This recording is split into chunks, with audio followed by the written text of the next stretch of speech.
Hi friends, నేను మీ Kanakadurga advocate. మనకి రాజ్యాంగం హక్కులని విధులని కల్పించింది. Fundamental rights, fundamental duties.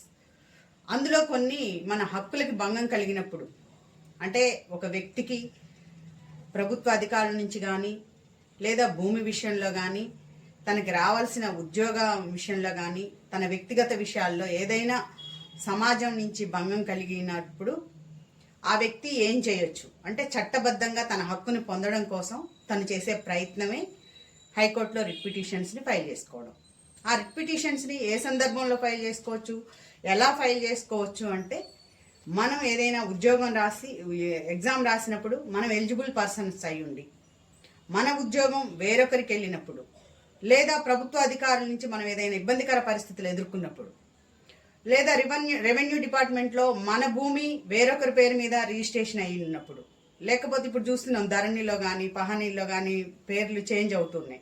ఇలాంటి సందర్భంలో ఏదైనా ప్రభుత్వ అధికారుల నుంచి ఏదైనా రికార్డ్స్ మనకి కావాలి అనుకున్నప్పుడు, అంటే మనకు అన్యాయం జరిగినప్పుడు ఆ రికార్డులని మనం ఎలా పొందొచ్చు అనే దాని గురించి కూడా మనం హైకోర్టులో రిట్ పిటిషన్స్ ఫైల్ చేసుకోవచ్చు.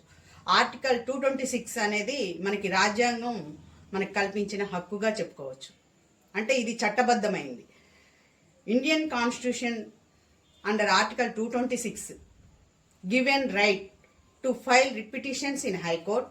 Article 32 file writ petitions in supreme court. ఈ ఆర్టికల్ 226 హైకోర్టులో రిట్ పిటిషన్స్ని ఫైల్ చేసుకోవచ్చు. ఆర్టికల్ 32 ద్వారా సుప్రీంకోర్టులో కూడా రిట్ పిటిషన్స్ని ఫైల్ చేసుకోవచ్చు.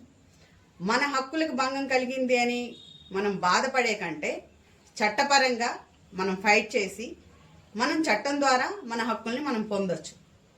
ఇది ఎవరికి సంబంధించింది, ఎవరి రిట్ పిటిషన్స్ ఫైల్ చేసుకోవచ్చు అంటే, అందరూ, అన్ని వర్గాల వారు, అందరికీ సంబంధించింది ఈ ఆర్టికల్ 226.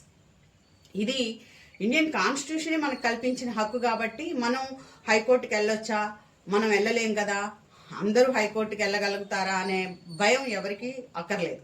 ఎందుకంటే మనం జిల్లా కోర్టులో ఎలాగైతే మనం కేసులు ఫైల్ చేసుకుంటున్నామో, అలాగే హైకోర్టులో కూడా రిట్ పిటిషన్ ద్వారా కేసు ఫైల్ చేసుకొని మన హక్కుల్ని మనం పొందే హక్కు మనకుంది.